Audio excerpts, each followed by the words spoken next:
What's up, guys? Welcome to a kind of special video, I guess. It is currently, where's the time? Can you see that? It's about just past 5 a.m. I'm here in my hotel in Athens near the airport. I'm actually flying out to one of the Greek islands to do a rock climbing course. So I've got a flight soon, but I'm kind of jet lagged and I thought I'd film this video for you guys. How to live the life you want to live. I hope you enjoy the video. If you aren't subscribed, this is a bit of a different video to what I normally put out on my channel, but do hit that subscribe button if you want to learn about Amazon FBA, making money online, fun stuff like that, and click the notification bell as well. Anyway, let's get into this. How to live the life you want to live. So I want to start off by saying that, first of all, I'm no expert on this. I'm not a life coaching expert. I teach people how to make money, which is not necessarily living a good life, but it is related to it. And so this is just, this is a very personal thing. This is what's worked for me, right? This is the way that I've done it and continuing to do it because it's a pathway, right? I'm not at the end of the journey. But these are the three things that taught me or helped me to learn how to live a good life, the life that I wanted to live, and got me down this pathway that I'm still on today. The first thing that I want to talk about, the first thing that helped me start to live the life that I wanted to live was reflection and journaling. So the idea with reflection and journaling is that you're able to really get your thoughts down on paper and clarify your thoughts. And it's only by doing that that you can actually even understand what is the kind of life that you want to live. And there are so many different ways of doing this. But if you boil it down to its most simple, it's just like put your thoughts down on paper and then work out what is good and what is bad for you. So whether that's environments, like the environment you're in, the job that you're working in, the office that you work in, every day, just write your thoughts down about what happened in that environment. What was good? What was bad? Overall, was it a good thing or was it a bad thing? And then day after day after day, you do that and you start to build up a real picture of what is not just your conscious mind, but also your subconscious mind telling you about that particular environment. And you don't just stop there. It's not about just your workplace. It's, what about the people in your life, the relationship environment that you live in? Are those people adding to your life? Are they sucking away from it? And if so, why? You just got to keep going down the rabbit hole with these things. There are so many different ways of doing it. Again, the way that I actually started doing this was way before I made any real changes in my life. I can't remember how I found this, but it's this website called futureme.org.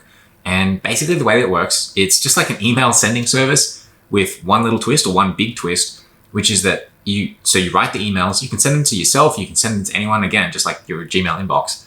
But the twist is that you can set a future date to send that email. And so I found this again, I can't remember why, but it was more than 10 years ago. I started writing these firstly short emails to myself and then scheduling them to send them 6 months, 12 months into the future. And then when I received that email, it was like a delayed, like a time capsule about what I was thinking about in, a year ago, 6 months ago, whatever it was. And so, I've got this up here, and basically in these emails, I started sending them when I was just a uni student, when I was broke, but I would encapsulate, it's like in this moment, what was I looking forward to? What were my motivations? What was I excited about? What sucked for me back then? What was my financial situation like? What were my goals like? And I'm looking at it right now. And so I was a uni student, so I was actually in debt, so I meant my net worth was below zero. But the first one that I ever sent to myself was the very first thing that I talked about was actually money. And it was like, how much money do I have saved up at the moment? I had 2,900 Australian dollars and $900 worth of camera gear that I was selling and flipping and trying to make money on. And I just talked about, I was working a part-time job and I was like, you've been taking some time off. Hope you've gotten back into it because you really need the money right now.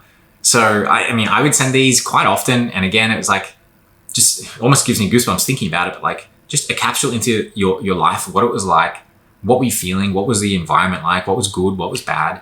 And I didn't know it at the time. I just did it because it was fun and it was nice to revisit those memories. But I kept doing this and I've been doing this up until today, and including today, I've got emails coming to me in the future. And it's all about clarifying the things, the people, the environments that make you feel good, bad, the things that you want to work towards. Understand what that actually is for you. That's the first step. So start doing reflection, start doing journaling. Nowadays, so right now I'm actually using this, what's it called? The 5-minute journal, which is pretty good. It basically, can I show you? Really simple. To be honest, you can probably just download this template, but that's what it looks like. So it really focuses on positive things. So it's got, what are you grateful for? What could make today great? Daily affirmations, which is affirming a part of your character, who are you? And then just some good things that happened in the day. It's good. It's a good structure. I use it because I really like using a pen and paper. But to be honest, for practical purposes, if you're using reflection and journaling as a way to, again, to work out what is the kind of life that you want to live, I actually prefer to do it on my computer because I can make it open-ended and I can give myself whatever prompts that I want to be answering and making sure that I'm thinking about every day. Again, because the goal is to live the life that you want to live. And so sometimes you want to focus your thoughts on the things that are going to make you actually like conscious of that. So this is what I've been using right now. But again, it's just the most important thing here is just doing it, having this some sort of process where every day in the morning, whether it's 5 a.m. or, you can do it at night, or you don't have to do it every day, to be honest. You can do it once a week, once a month, once a year, whatever it is. But these are the things that I ask myself now when I do journaling on my computer. So I've got, this is a daily thing. It's like, how am I feeling? What is this moment like? What do I doubt, fear, or worry about right now? So that's, again, that's like just a status check. And then what are the bad things that I'm worried about, just to get them out as well, so I can feel better about the rest of my day. What happened yesterday, good and bad. Again, it's the separation of good and bad, and then doing the evaluation of realizing, like, why is this thing bad? Why was that a negative experience rather than a positive experience? Or vice versa. Why was that something positive? How did that make your life better? Just like getting that out on paper. What am I looking forward to getting joy from? So again, that's the positive. That's my motivations, my excitement. What in the future is driving me to get to the future, basically. And then what am I grateful for? Whether it's with myself, where I am, someone in my life. Again, it's about evaluating what are the things that you are happy to have around you. And then what am I here to do? So I won't touch on this too much, but what am I here to do? And some of these other questions, it's really about your identity, your character, your personality, understanding what that is too, because it's this cycle where your environment and the things that you have in your life both define who you are, and then who you are controls like what you want in that environment as well. So understanding, like, what am I here to do? What is my purpose? Who am I? What do I stand for? Why am I here on this earth? Really helps to inform that sort of question. And then the last part of this is something that I only added recently, but it's super valuable, is how would the best version of myself approach today? And then lastly is like sort of like feedback question is, how closely will my actions model this, or did my actions model this if I'm doing it afterwards? This again goes back to having an identity, understanding who you are, what is your identity, and then modeling like that person. If this was this ideal like dream world, what would that person do? And then you always have this standard that you can ideally reach, or if not, like strive to reach. Anyway, these are some prompts that I use now. But the idea is journal, reflect, be in touch with who you are, what your identity is, what you stand for, what's the gap between those things and like what you enjoy as well, and then your current environment. And that will inform, your thoughts and stuff when your emotions, when you write it all down. And you start to build up this big picture of like what sort of life should I be living, and then how can I live that life? And that's not like a magic quick fix solution. Like I said, literally I started doing this. It's now 11 years until today, 11 years ago. And I don't think that I had this process or even really understood what the purpose was for probably most of that time, to be honest. The second thing is understand how your mind works. And I really had to go through quite a long process of understanding my mind, my personality, and particularly psychology. I really had to understand that because, like I'm a technical maths kind of like, what is that, left or right brain? I don't even know, but it's one of the two. And I'm very far on one side. And like, for example, I'm a really big introvert. I had to understand introversion and how that part of me worked because, I'm not the first introvert. I'm not the only introvert. And so there's knowledge out there about like how, what drives introverts differently to extroverts. What is introversion? What does that actually mean? And therefore, like, what should I expect my reactions to particular stimuli and circumstances to be? What are the things that I can do as an introvert to make my life more enjoyable? Again, live the life that I want to live. For that specifically, it was Quiet by Cain. That was a really sort of eye-opening book. And a lot of these, they just make you understand the way that you think about things, the way that you feel about things in your day-to-day life. Getting the knowledge through books mainly, getting that knowledge will just give you so much more. It's conscious awareness of like who you are and how you act in certain environments. So Susan Cain's book really helped me understand that there wasn't anything wrong with me. I was just normally surrounded by extroverts. And so of course, the way that they would react to things and the things that would energize and motivate them, they were just different to the things that would energize and motivate me. There was no problem with any of that. It's just like I had to know that was the case. And I figured that out by getting the knowledge by reading the book. Another one was, I think it's called Mindset by Dweck. Sorry, I'll leave the link down below, or I'll leave the actual book title down below. I think it's called Mindset. And that is about growth mindset. That was another really just big blind spot that I had, because I grew up, academically, for most of my life throughout school, I had done really well. And I'd also been sort of like brought up and raised to almost have that expectation that like academically I was gifted, I was a good student. But I had a fixed mindset where I thought that that meant that life would be really easy for me. And I thought that that meant that I would fail less. This book taught me that it's not about being gifted. It's not about failing less. It's actually about failing more. It's growth mindset. And these things, by the way, I mean, these are books that I read for myself. They may not be the books that you need to read to help you understand how to live the life that you want to live. But again, these are just books that help me. And I think because psychology really does transfer to, I mean, obviously to all of us, books about psychology and understanding how your mind works are probably going to be very useful to you. Growth mindset, again, super important, is understanding. It's understanding that it's actually about the more you fail, the better you do. You will succeed, or rather, like, success comes as a result of failure. It comes as a result of many failures, not as a result of minimizing failures. So that was just another book, super, super insightful for me once I understood it. Thinking Fast and Slow by Daniel Kahneman. So that is all about mental biases. It's about the fallibility of our brain and how we think that we think really well, but we actually think not very well. I won't go into it more than that, but Thinking Fast and Slow by Daniel Kahneman was a real eye-opening book as to, like, it's like, I want all of these things and I'm trying to achieve them. I have goals I'm setting for myself. I'm thinking about problems. Like, why is it that I don't think correctly about this problem? Or why is it that the thing that I think doesn't end up happening? And there are so many different ways. The book just talks about, like, it must be like dozens and dozens of ways in which we think well, but we actually don't. Really good book. Sapiens, I've got here by Yuval Noah Harari. I don't know if I'm pronouncing that correctly. That's not so much about psychology, but it just helped me reconceptualize the entire world, basically, and just realizing, I won't get into it, but that was one book that really helped me understand the world. It really helped me understand the environment that I live in. One other book that I read more recently, but I want to lump it into the same category of just like really important books for knowledge about understanding how to live a good life. That one is Atomic Habits by James Clear. I mean, essentially, who we are is the actions that we take, and the actions that we take are pretty much controlled by our habits. So if you loop that back the other way, if you want to live the life you want to live, then you need to understand that, you need to take the right actions to live that life. And to take the right actions, you need to put in place the right habits. So this book is the best book I've ever read about habits. There's another one, The Power of Habit by Charles Duhigg, but Atomic Habits is much better. It's much more actionable. And essentially it'll give you a real roadmap, not just a roadmap, but like an actual game plan to set up the habit. Firstly, understand which habits do you want to focus on, then setting up the environment to actually create those habits and be able to execute them sustainably. And therefore, if you set up the right habits to do the right actions, you'll be the person you want to be and live the life that you want to live. And going back to my earlier point about identity and becoming the person that you want to be.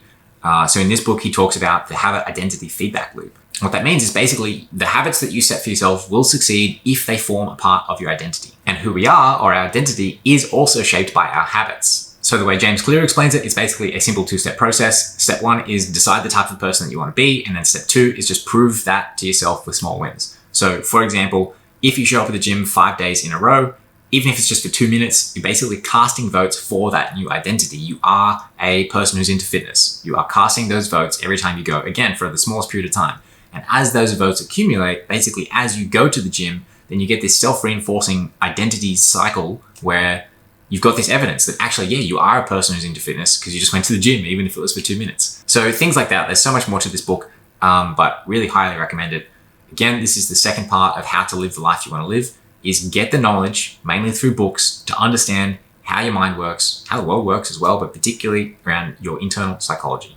And the third thing that I had to do to be able to live the life that I wanted to live was to get inspired and pumped up and motivated, basically to believe that I could do whatever I wanted to do. For most of my 20s, I didn't really believe that I could do whatever I set my mind to. I was also around people, and again, that environment which controls so much. But in the environment that I was in, I didn't have any examples of people just doing exactly what they wanted to do. I had many examples of people being beaten down by life, people being just like fitting into this system that wasn't their like ideal system, people who would complain about things, people who really were just sort of victims of their own environment. But I had very few examples of the positive side of that, which is like, you can change your environment. You can change yourself out of the environment, or you can change the environment around you. You have the control to do that. But I didn't have the motivation. I didn't have the inspiration to lead me to believe that I could do that. So I had to go out and I had to seek that in whatever way I could find. So for me, it was also through books. I'm sure there's plenty that you could read, but I can just recommend the ones that helped me along this pathway. So the first one was Think and Grow Rich by Napoleon Hill. Now, there's a bit of like sort of a backstory to Napoleon Hill, which I only found out about after reading the book, but don't worry so much about that. I recommend just go grab the book. It's a short read and just go into it with an open mind. And that was the first book that I ever read that was like self-help or self-improvement and really like focused on motivation. Some of the parts of the book, again, are a bit like sort of wacky, but like most of it is really good. And it got me in the right mindset to really just to believe again that this was actually possible. I was going to do something that I had not seen anybody else around me do. And you just need something to give you the confidence to believe that's possible. This is what I try and help you guys with, but definitely check out Think and Grow Rich. That'll probably do it a lot better than I can do it. Some other books that I was reading around the same time, it was actually Arnold Schwarzenegger's biography.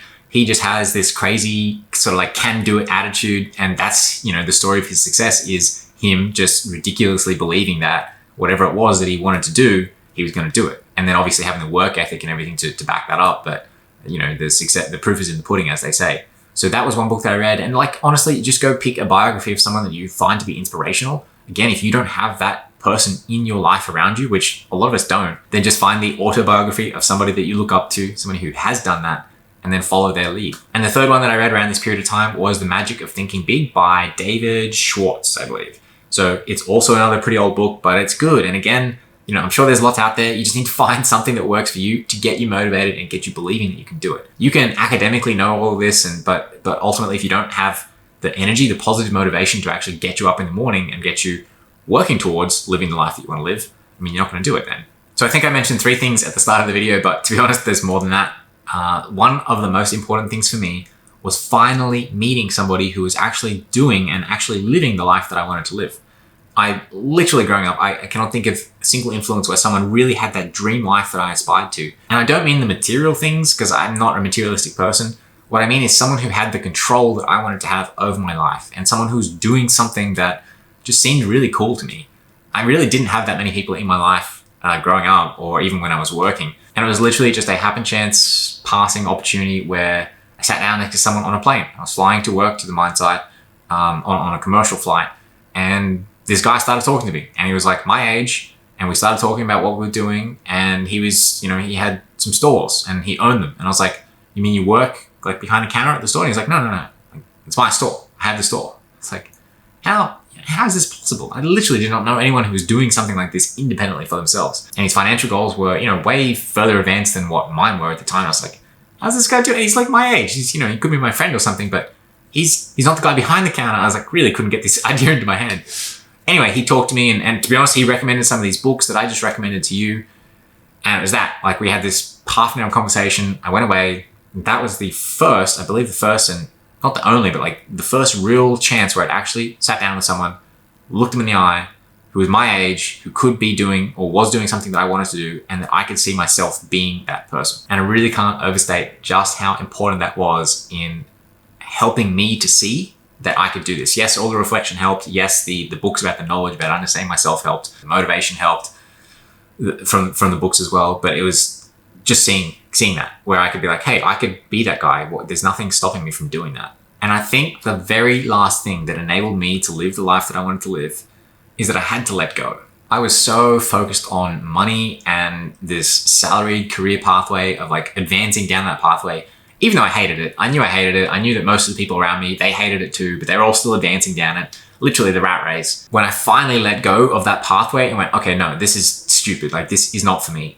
I finally stopped caring about money for a little while, and that's when I just decided to quit my job. It was like the biggest release of pressure. And that's when I basically just cleared all of this space, all of this baggage, and it all just, just fell to the sides, fell to the ground. And then I was suddenly free, and I was liberated. And I wasn't worrying about money. I wasn't making any money, but I had some money saved up, and I wasn't spending much money.